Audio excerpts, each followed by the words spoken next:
Ce soir, on va recevoir Jonas, qui a rejoint mon équipe chez Sendinblue il y a quelques mois, après une reconversion vers le métier du UX-writer. Et c'est quelque chose qui revient assez souvent dans les questions qu'on nous pose, de comment réussir à faire une reconversion professionnelle. Et j'en profite pour vous annoncer le prochain talk qui aura lieu le mercredi 16 à 18h30 et dont le sujet sera UX Writing et vulgarisation scientifique. On aura Louise Muller et Mathilde Chauvin qui travaillent chez Kellendy Health. Jonas, est-ce que tu peux te montrer, s'il te plaît, lancer ta présentation? Je suis là. Ok, on vous laisse écrire des questions si vous en avez pendant le talk. On les rassemblera à la fin pour que Jonas y réponde. S'il y a d'autres juniors ou aspirants en reconversion, ce serait super de faire un petit panel à la fin et de vous laisser vous exprimer.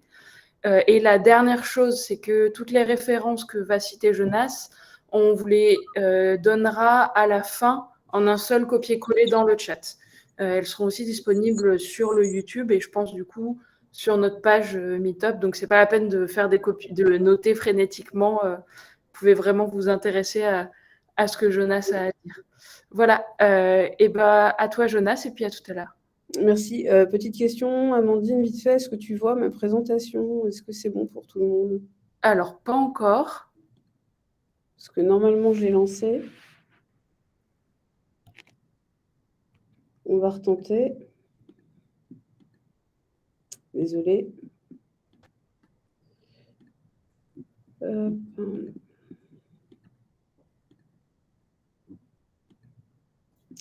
Voilà. Sophie qui vient d'arriver, est-ce que tu veux bien couper ta caméra s'il te plaît? Merci. Là, c'est bon, Jonas, on voit ta présentation. En tout cas, moi, est-ce que quelqu'un... Ouais, ça a l'air d'être bon. Super. Vas-y, à tout à l'heure. À tout à l'heure. Donc, bonsoir. Du coup, donc, comme l'a dit Amandine, je m'appelle Jonas. Je suis UX Writer depuis 3 mois, un peu plus de 3 mois maintenant. Et je me suis plus ou moins auto-formée, donc c'est de ça qu'on va parler ce soir. Je vais commencer par faire une petite présentation de mon parcours. Moi, de la base, je viens pas du tout de la tech.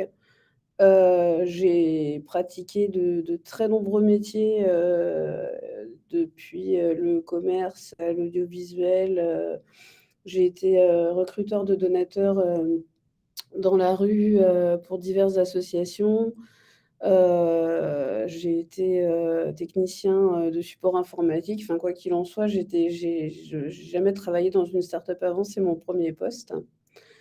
J'ai un parcours scolaire qui était plutôt littéraire et à un moment, je me suis mis à rechercher des métiers qui pouvaient unir le, mon amour pour les mots et les lettres et mon intérêt pour l'informatique et la tech. Et à force de recherche internet, je suis tombée sur le métier du UX-writer qui m'a intéressée, le métier du UX-researcher, l'UX design en général, et enfin tout un monde que j'ignorais complètement vu que j'étais dans un milieu professionnel, on va dire, un peu plus classique. Et à partir de là, j'ai fouillé, j'ai cherché des ressources et j'ai commencé à voir si je pouvais pas m'auto-former. Donc tout ça, c'était dans la période où j'étais technicien informatique.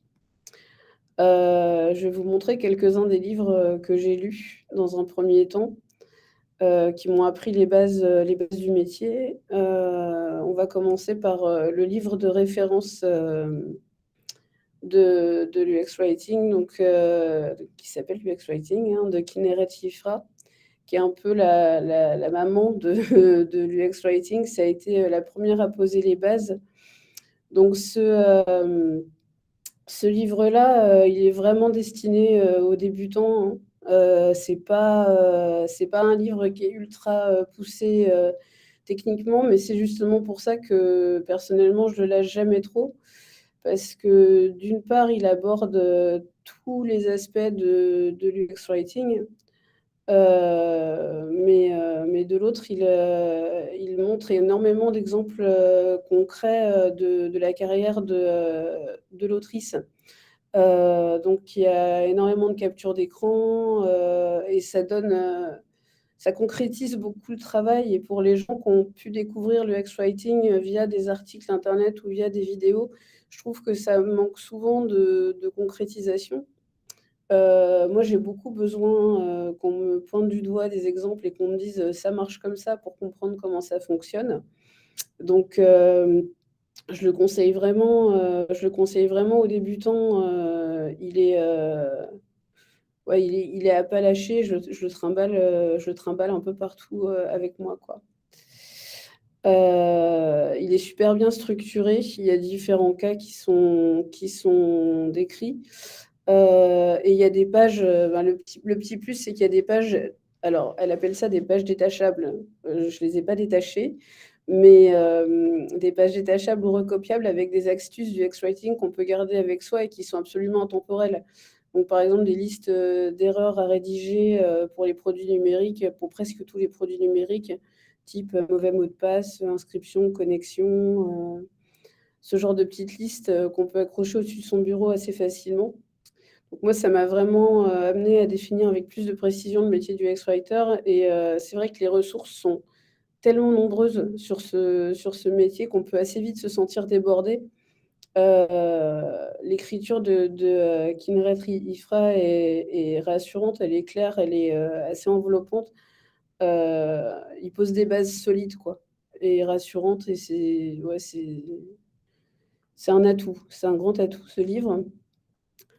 En un peu plus spécialisé, on a Nicely Said, donc de Nicole Fenton et Kate Kieferly. L'énorme avantage de ce livre, je ne sais pas s'il y a une édition française pour le coup, hein, je l'ai en anglais personnellement. Il aborde des sujets qui ne sont pas abordés par d'autres bouquins, notamment les sujets sensibles auxquels on peut être confronté, mais auxquels on ne pense pas forcément. Comment on traite en tant que UX-writer une fuite de données, par exemple. Il ne couvre pas que l'UX-writing, il parle vraiment de toutes les personnes qui écrivent pour l'Internet, depuis l'UX-writing jusqu'au blog. Il donne des petites astuces d'écriture qui sont très utiles quand on débute et qu'on peut avoir des tendances pas idéales que j'ai eu, hein, vouloir mettre de l'humour, voire trop d'humour, des excuses à répétition, des s'il vous plaît partout, il explique assez clairement pourquoi il ne faut pas le faire et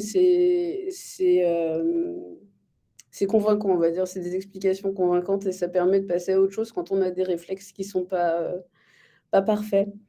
Il donne des tableaux de termes simplifiés à utiliser, parce que l'UX Writing, c'est beaucoup la simplification pour que tout le monde comprenne. Et il donne même des conseils, j'ai presque envie de dire de développement personnel, mais de l'attitude à adopter quand on est face à une page blanche. Changer de tâche, aller faire une pause en extérieur, changer d'environnement de travail. Enfin, Nicely Said, c'est un livre auquel je reviens très souvent. Il y a une table des matières qui est ultra complète et quand j'ai des doutes sur une formule ou quoi, c'est souvent celui-là que je consulte et que je garde près de mon bureau. Ensuite, le prochain livre, le dernier livre que je vais vous présenter, parce que j'en aurai des dizaines, mais c'est Content Design, qui a été écrit par Sarah Richards. Sarah Richards, il faut savoir que c'est elle qui a mené la création des pages design du site du gouvernement de Grande-Bretagne. C'est une référence en termes du UX-writing, et ce livre, ça a été un peu mon livre Eureka. Ça a été un peu mon livre Enfin, je comprends. Elle s'intéresse beaucoup au fonctionnement du lecteur et c'est vrai qu'il y a une part de psychologie dans l'UX-writing qui est d'ailleurs une des raisons pour lesquelles le métier me passionne. Mais bon, par exemple, le vocabulaire moyen d'un lecteur, d'un utilisateur, la manière de rechercher l'information, la manière de lire une page web, ça approfondit vraiment la vision qu'on peut avoir de l'UX Writing, et le livre est fait de telle manière à ce que ce soit pas trop lourd, c'est pas des pavés d'informations qu'on doit absorber. Elle sait très bien comment faire communiquer, comment communiquer son savoir aux gens, y compris via son livre, pas seulement par Internet.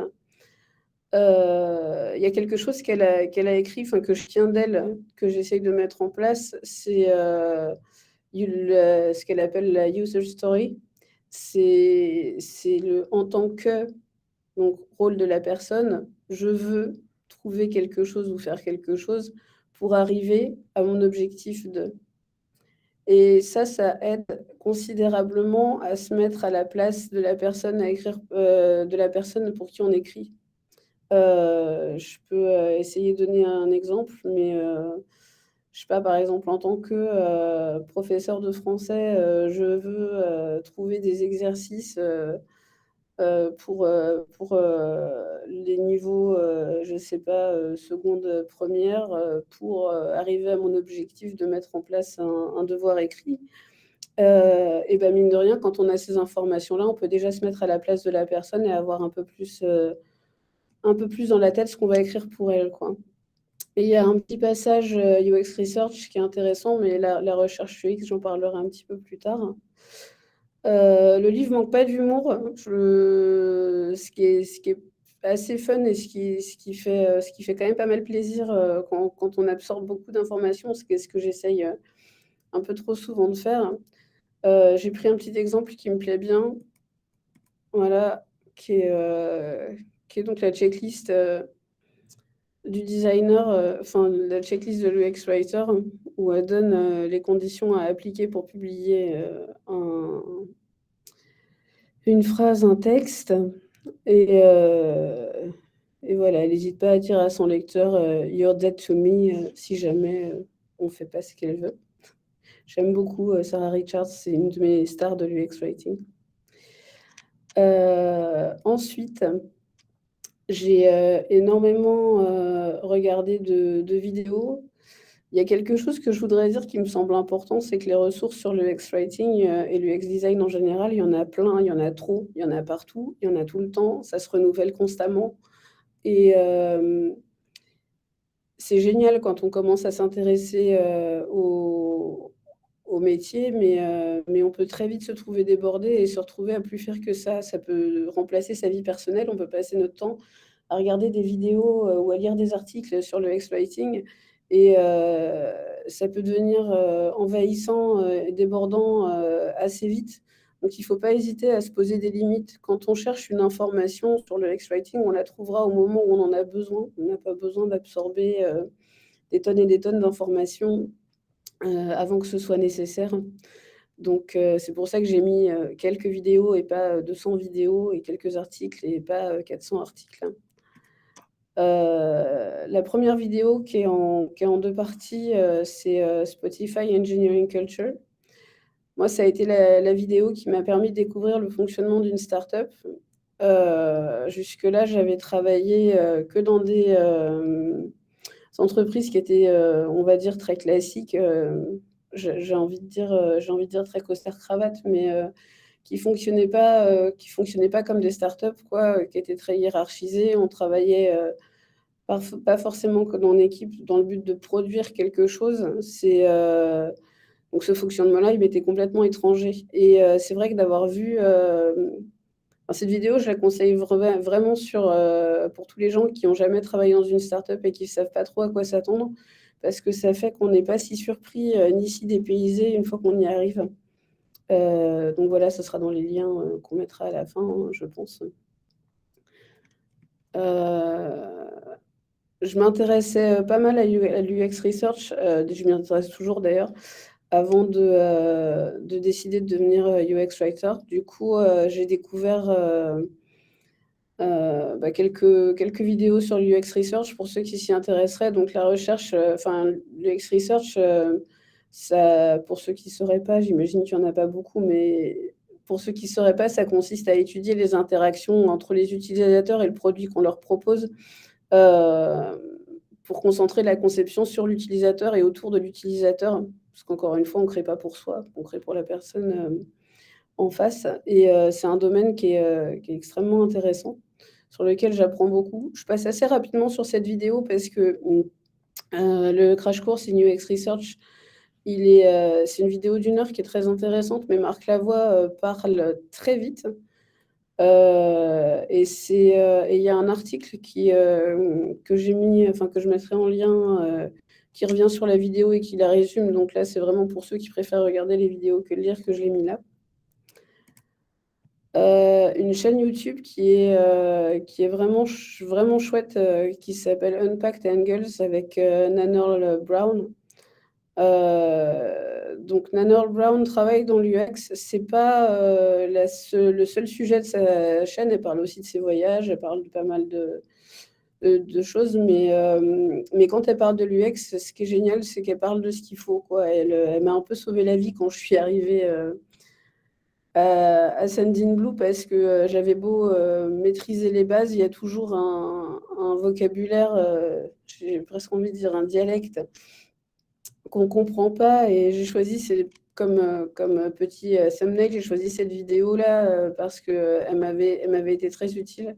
Qui était donc de comprendre les termes utilisés dans l'UX. Il n'y a pas que ça, il y a aussi des vidéos sur l'UX Research. Toute sa chaîne est super intéressante, elle montre très bien ses vidéos, elle est très claire. Elle parle, elle aussi, d'expériences concrètes, elle donne des conseils qui sont introuvables dans les livres, notamment au niveau de l'improvisation dans l'UX Research. C'est quelqu'un que je conseille vraiment de suivre. Voilà. Pareil pour découvrir le métier de UX Writer, donc il y a UX Writing 101, donc, qui a été fait par Sri Zati et Bunga Karyodimejo, qui travaillent toutes les deux comme writers pour une application qui s'appelle Gojek, qui est une application indonésienne qui a commencé par être une application de mototaxi, et puis qui s'est développée maintenant en Go Ride, Go Send, Go Shop, Go Food. Enfin, c'est un ensemble de services de livraison qui est devenu assez énorme en Indonésie. La vidéo en elle-même, elle est assez courte, elle fait une dizaine de minutes. Elle s'ouvre sur des principes du X-Writing et leur application à Gojek. Mais encore une fois, c'est une application de principes qui peuvent paraître un peu abstraits. La vidéo est très très bien expliquée. Voilà, si vous avez besoin de comprendre l'UX Writing en 10 minutes, regardez cette vidéo. Quelques articles sur lesquels je suis tombée en cherchant l'UX Writing. How to do it like Google. Ça semble évident que Google est une référence, déjà tout court, mais surtout en termes d'UX Writing. Moi, j'ai été beaucoup à la recherche d'exemples d'évolution, d'où on part et pour arriver où. Si vous regardez la capture d'écran que j'ai choisi de mettre, donc partir de l'original, failure, an authentication error has occurred, pour arriver sur wrong password, try again ou recover password, c'est exactement ce qui me passionne dans l'UX Writing. C'est comment on passe d'un message qui est quasi illisible pour l'utilisateur moyen à quelque chose qui est clair, qui est pratique, qui propose une solution. Clear, concise, useful. Clair, concis et utile, c'est quelque chose qui me reste dans la tête depuis que j'ai lu cet article et j'y reviens encore de temps en temps. Quelque chose de très très important pour moi, A Guide to Inclusive Language de Courtney Sater. Donc Courtney Sater, elle est UX Writer, elle était je sais plus, mais en tout cas, elle a fait de l'UX Writing. Là, j'oublie ce qu'elle faisait avant. Elle met l'emphase sur le langage inclusif, que je trouve absolument indispensable quand on décide d'être UX Writer. Au-delà du fait que ce soit une valeur qui est très importante pour moi, tout le monde devrait avoir le droit et la possibilité d'avoir accès aux services que peut fournir Internet, que ce soit en termes d'origine, d'identité de genre, d'orientation sexuelle, de handicap, de grossophobie, j'en sais rien, toutes les discriminations qui peuvent avoir lieu.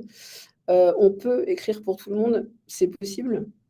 Et cet article donne un premier pas vers la déconstruction qui permet d'écrire sans exclure qui que ce soit.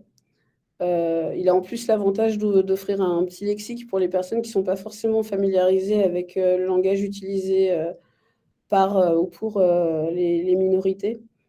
Donc je le conseille vraiment, pour moi c'est un indispensable. Ouais, pour moi c'est pas possible de se passer de celui-là. Voire d'aller chercher plus loin ce qu'on peut faire de plus en langage inclusif. Attends, Jonas, un instant. Sylvie, est-ce que vous voulez bien fermer votre caméra, s'il vous plaît? Merci. Vas-y, Jonas. Ça marche. Moi, j'ai pas besoin forcément que de bons exemples. J'ai aussi besoin de savoir ce que je dois pas faire.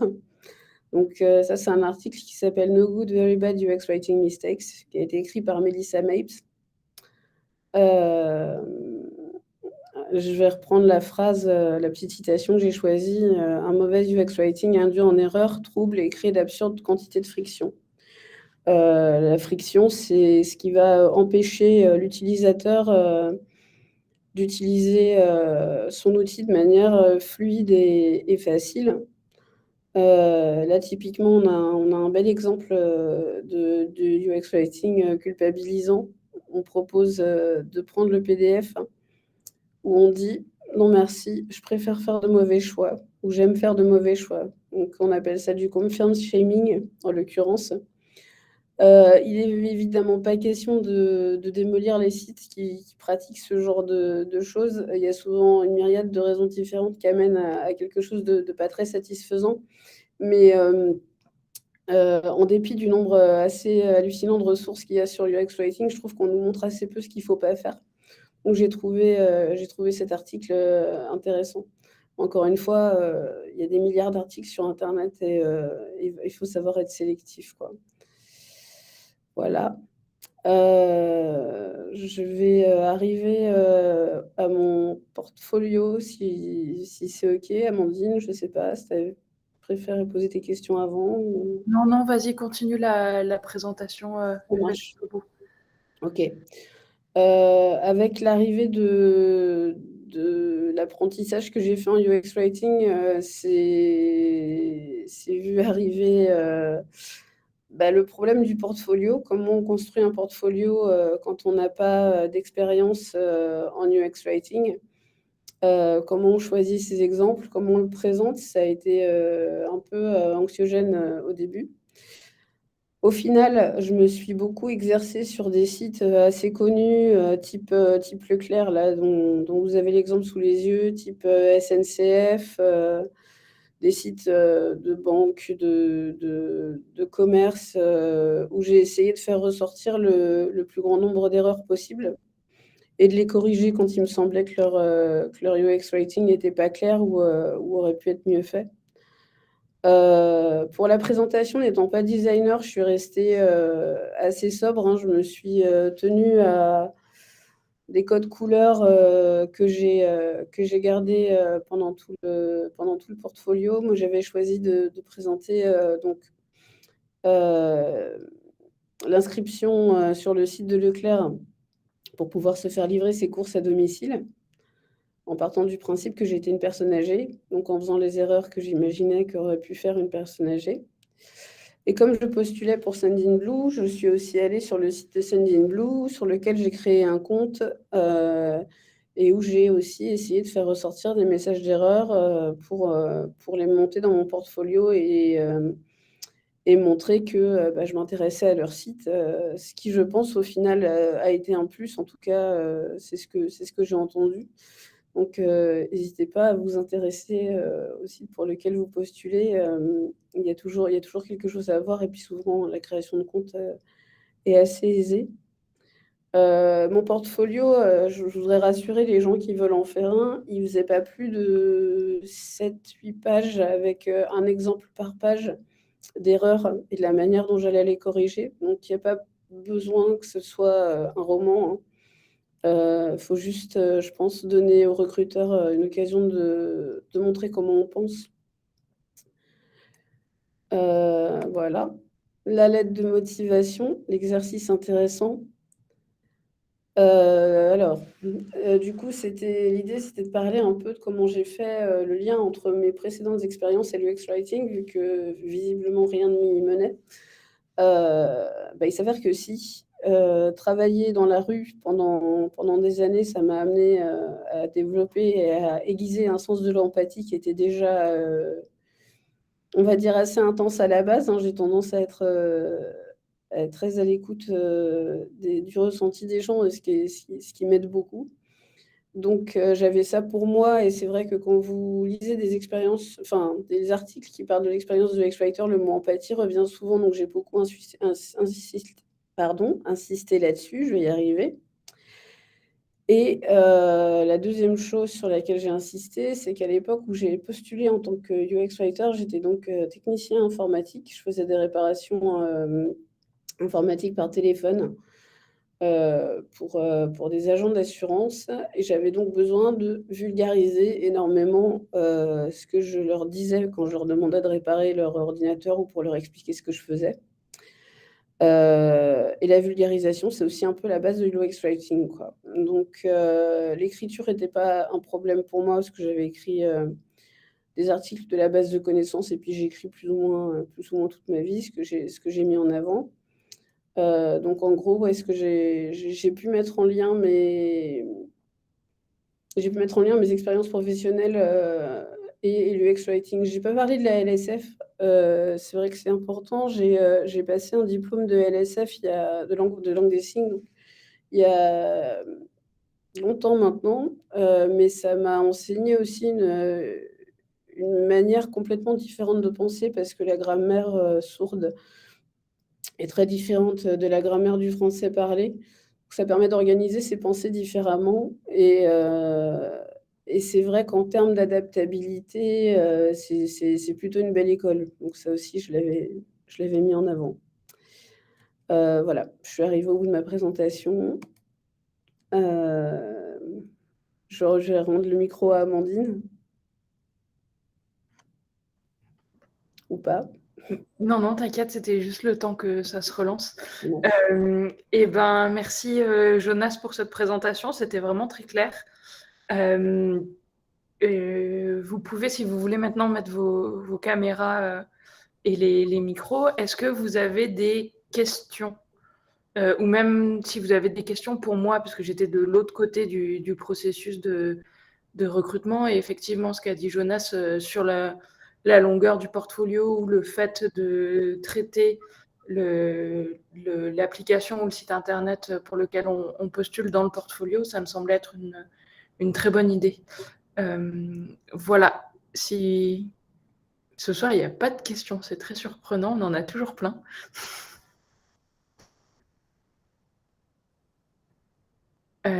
Chloé demande quelles sont les questions qui t'ont mis en difficulté pendant les entretiens.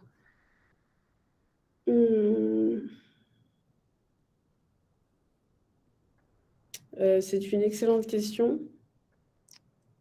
Je me rappelle pas tellement de ce qui avait pu me mettre en difficulté. Est-ce que tu te rappelles des questions que tu m'as posées quand je t'ai Je sais pas, je crois pas avoir vraiment essayé de te mettre en difficulté. Je crois pas que tu essayé de me piéger. Mais ce qui est intéressant de ce que tu as dit, en tout cas, c'est d'arriver avec une idée en tant que junior de comment fonctionne une équipe produit, quels sont les cycles un peu de l'innovation en interne dans une start-up.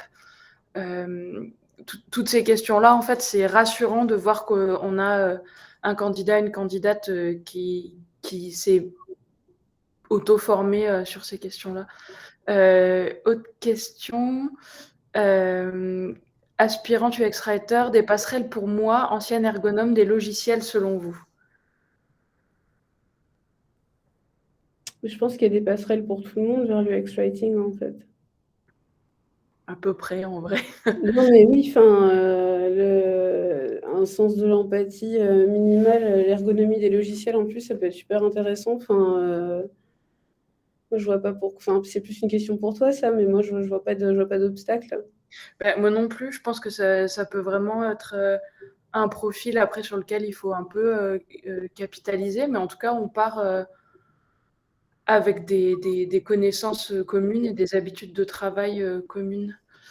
Sophie demande dans quelle mesure tu penses que ta maîtrise de l'informatique t'a été favorable? Pas du tout. Non, bon, ça me fait en fait, ça m'amuse parce que, donc moi, ça fait des années que je suis, ce qu'on appelle communément un gros geek. J'adore l'informatique et c'est une de mes passions.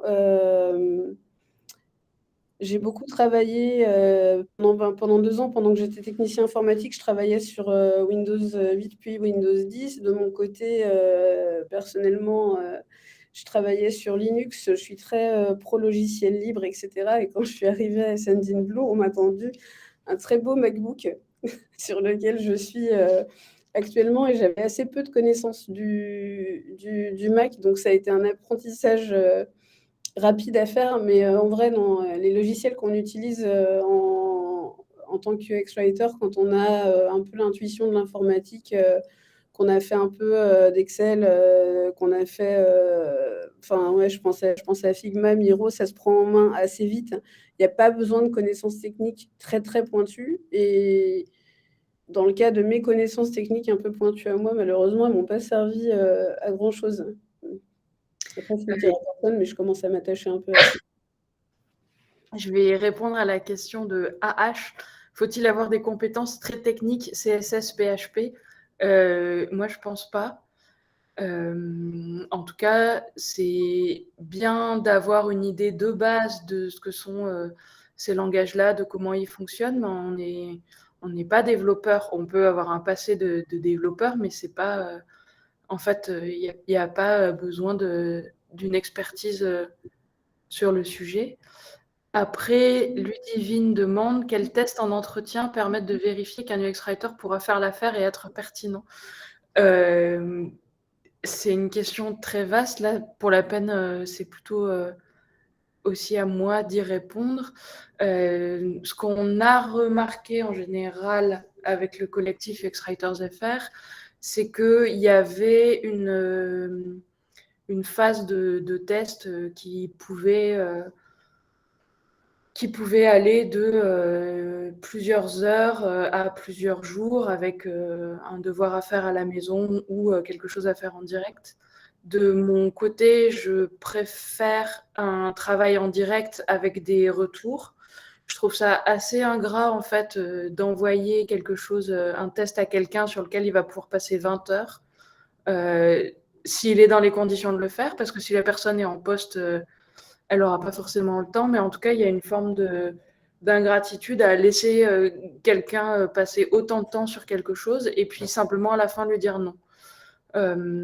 Mais toutes les entreprises voient pas le recrutement de la même manière, donc ça, très souvent, c'est le test qui va permettre de voir si l'UX Writer va être pertinent, pertinente.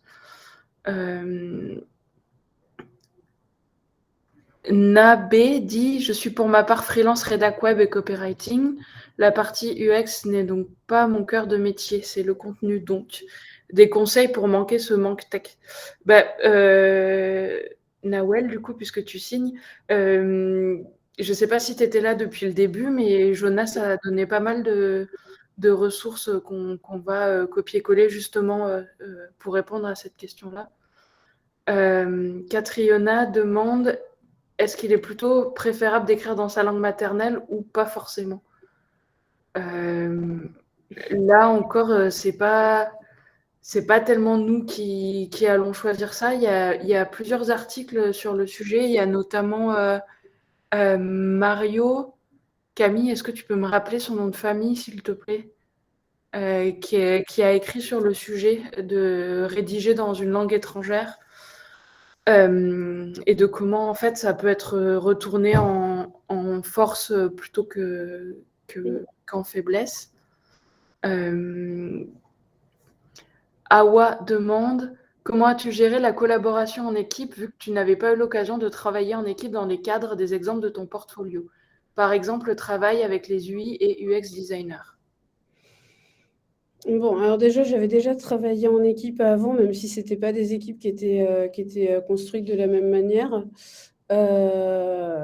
Quelque chose qui a été très utile quand je suis arrivée à Sendinblue, ça a été de faire des entretiens en one-to-one avec les personnes avec lesquelles j'allais travailler, que ce soit les product managers, UX designers, UX researchers.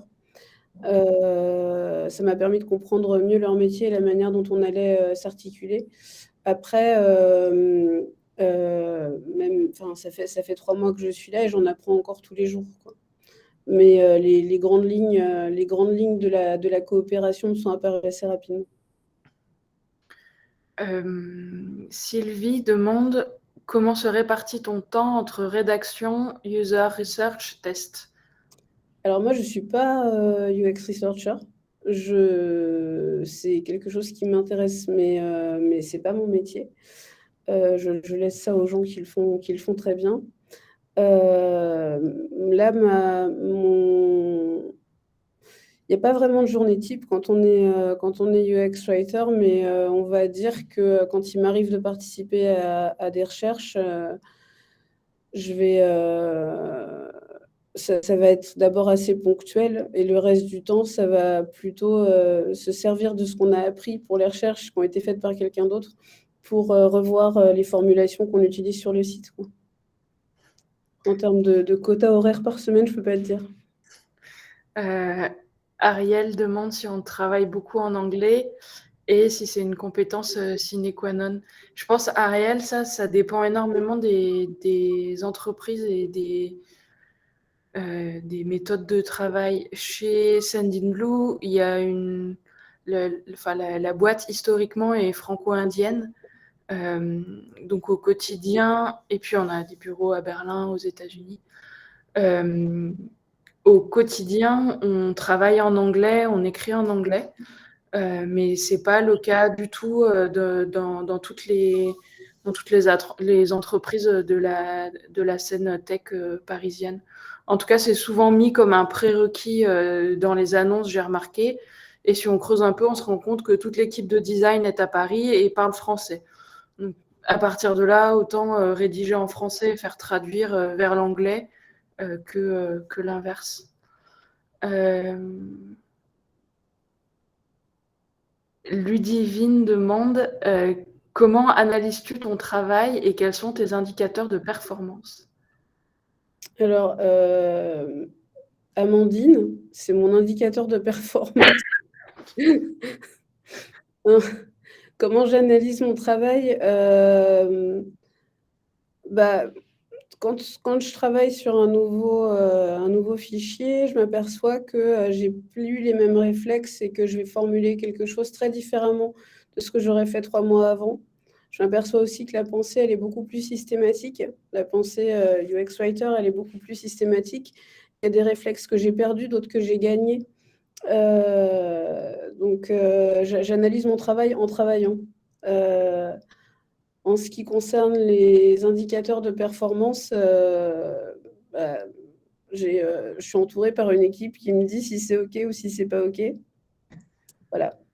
Et Ludivine, on avait fait un talk sur cette question-là, de l'évaluation de la performance du contenu l'année dernière, que tu pourras aller regarder, qui parle vraiment plus spécifiquement de cette question-là et donne des réponses parce que c'est un sujet passionnant, mais on ne va pas avoir le temps de développer là ce soir. Si Camille peut nous copier-coller le lien de ce talk-là, ce serait vraiment super. Carrie demande comment s'intègre l'UX Writing dans le processus de delivery. À quelles étapes se font les intégrations des modifications de texte ou des résultats de tests? Là, pareil, on s'éloigne un peu du sujet d'aujourd'hui. Et puis, notre dernier talk avec l'équipe d'Open Classroom répondait vraiment bien à ces questions-là. En revanche, la dernière question, qui faisait l'UX Writing avant que le poste d'UX Writer soit considéré dans l'entreprise? Donc, avant mon arrivée, c'était un mélange de designer et PM pour la rédaction du contenu UX, ce qui me semble assez classique dans la plupart des entreprises qui finissent par se dire qu'il y a un vrai besoin, en fait. Quelles sont les tendances de l'UX Writing pour essayer de coller aux besoins du marché? Écriture inclusive, autre chose? Moi, je dirais que oui, en plus de l'écriture inclusive, mais ça va dépendre de l'entreprise où on va postuler. Il y a les questions de l'accessibilité par l'écriture. Oui. Et là aussi, on a fait un super talk sur le sujet. Et ça me semble pas mal comme base pour arriver un peu solide en entretien d'embauche et pouvoir avancer des éléments tangibles et sortir du fameux j'aime pas, qui est un vrai sujet. Sophie ensuite demande s'il y a un âge limite pour postuler comme UX Writer junior. Moi, j'ai 36 ans. Je crois pas que ce soit l'âge limite. Non, je pense que voilà, puis il y a un gros appel d'air en vrai, donc des personnes qui se reconvertissent en arrivant de plein de métiers différents et à différents âges de la vie. Florine demande, lorsqu'on se forme en autonomie, comment démarcher un recruteur pour un premier emploi? Et Florine, en faisant un peu, je pense, ce qu'a fait Jonas, en essayant de te construire un portfolio pour avoir des pièces à montrer, même si c'est pas des éléments entre guillemets optimaux sur lesquels tu aurais travaillé sur tout le cycle de conception, mais en tout cas de pouvoir montrer que tu as une réflexion du UX-writer et que tu sais trouver les problèmes, ça me semble assez central. Et ensuite, tu postules à des annonces, ça c'est assez classique. Et Samantha, en dernier, demande quelle est la différence pour vous avec le content designer. Moi, j'avoue que je me suis toujours pas vraiment penchée sur la question du nom qu'on donne. Il y avait débat. C'est ça. Appelez-vous comme vous voulez. En fait, j'ai pas compris moi vraiment s'il y avait une différence ou si c'était simplement pour harmoniser. Alors, juste pour le petit mot, j'aime bien le titre du UX-Writer parce que ça se concentre sur l'expérience utilisateur. Enfin, ça se concentre sur l'utilisateur et pour moi, c'est vraiment ce qu'on fait. Je préfère ça à content designer qui peut un peu faire flou avec designer et on nous prend déjà trop souvent pour des designers, ce que nous ne sommes pas. Hein. Ok, super. Chloé, on voit beaucoup d'offres de postes pour structurer la pratique UX Writing à partir de presque zéro. Est-ce que vous pensez que ce sont des postes qui peuvent tout de même correspondre à des juniors? Chloé, ma conviction, c'est que oui. Malheureusement, les recruteurs ont la conviction inverse. Parce que, en fait, nous, les seniors, à un moment donné, on a été des juniors et on a commencé, en tout cas pour les personnes de ma génération qui sont un peu plus seniors, on a commencé à un moment où il y avait quand même très très peu de ressources, on n'avait même pas vraiment de nom, et on a tâtonné, on a fait des bêtises et on a trouvé des réponses. Il y a plein d'entreprises aujourd'hui qui n'osent pas trop donner leur chance malheureusement à des juniors. Sophie, qu'attend-on d'un UX Writer senior vu que le métier est tout jeune? Justement, cette capacité de structuration. Je pense aussi la maîtrise des différents métiers de la rédaction dans un cadre d'équipe produit, notamment de pouvoir s'articuler avec une équipe localisation, de savoir mettre en place des process et d'avoir une meilleure capacité d'anticipation des problèmes qu'on acquiert pas mal avec l'expérience. Voilà, structuration des équipes, des contenus, les deux. À la fois savoir monter des équipes, recruter des personnes, les mettre en interaction avec les designers, les researchers, et pouvoir structurer le contenu en travaillant sur des projets comme un design system. Là encore, on avait un très bon talk sur le sujet, ou un tone of voice qui demande de pouvoir prendre un peu de recul. Voilà. Les fiches de poste font un peu peur, mais je suis d'accord qu'il faut se lancer. Oui, après, les fiches de poste sont souvent rédigées avec en tête la personne idéale, le fameux mouton à 5 pattes, et je pense que ça vaut le coup parfois d'oser postuler, même quand on n'a pas tous les items de la liste sous le coude, en fait. Et puis, les entreprises finissent par se rendre compte qu'en fait, elles cherchent des seniors dans un métier qui est tout récent et qu'il n'y en a pas tant que ça. Et donc, vont bien être obligées de laisser un peu leur chance à des personnes un peu plus juniors pour apprendre. Ou alors font appel en interne à des... font appel à des freelances qui vont structurer un peu avant de déléguer la tâche à une personne en interne qui sera un peu plus junior. Sophie dit pas facile de trouver des postes en province. Conseillez-vous les candidatures spontanées? Alors là, je saurais pas te dire, Sophie. Et puis je pense que la province, c'est un concept un peu vaste. Et que ça dépend vraiment d'où t'es, mais il y a de plus en plus d'entreprises qui sont en remote complet ou quasi complet. Enfin, voilà. Pour le coup, je suis moi-même les 3/4 du temps en province. J'ai un pari 2 fois par mois. Voilà.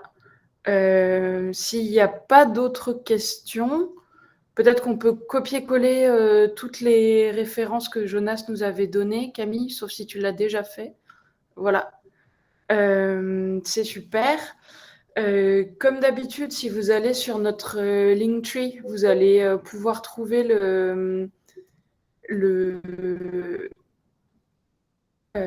notre Ko-fi, parce que, hop, je copie-colle le lien moi-même. Voilà. Parce qu'en fait, c'est beaucoup de travail d'organiser ces talks et qu'on a pas mal de postes de dépenses. Donc, si vous avez quelques euros de trop, c'est super, ça nous aidera à mutualiser un peu les dépenses. Romain, tu as une dernière question? Je mets mon micro, je ne sais pas si vous m'entendez. Ouais. Oui, donc je me demandais en fait, quelqu'un qui serait déjà un peu auteur, qui saurait écrire, qui sait faire pas mal de trucs, qui est un peu couteau suisse qui sait tout faire et rien faire. Ma question, ce serait comment on fait pour démontrer en fait des compétences, maîtriser les codes, type qui serait psychologue, qui voudrait être UX researcher, le vocable est un peu différent. C'était une collègue qui me le disait, on fait pas de l'observation, on fait du fly on the wall, on fait enfin, tout un tas d'autres mots. Comment on fait pour appréhender tout le vocable inhérent au métier pour bien cibler, bien cocher les cases auprès des recruteurs? Et puis ce serait quoi un bon portfolio qui ferait qu'on se dit, lui, c'est le bon, c'est le profil qu'on recherche. Et plusieurs questions, mais du coup, c'est comment on fait pour se former, comment on fait aussi pour démontrer, et puis mettre le pied à l'étrier. Même si on est junior, démontrer qu'on peut clairement être bon et bankable, parce que globalement, la finalité, c'est ça, quoi. Si c'est bon, que ça marche, c'est comestible, les gens en veulent. Et puis, c'est de faire en sorte que ça marche, son process itératif. Je peux répondre à la question, Amandine, ou je te laisserai. Vas-y. Comme je disais pendant ma présentation, il y a énormément de ressources. Et quand je dis énormément, c'est presque débordant, mais il y a énormément de ressources qui permettent de se familiariser et avec le vocable utilisé et avec le type de fonctionnement des startups ou des scale-up. Non, mais c'est pas grave que tu sois arrivé en retard, Romain. Il y a vraiment beaucoup de ressources qui permettent de se familiariser avec tout ça.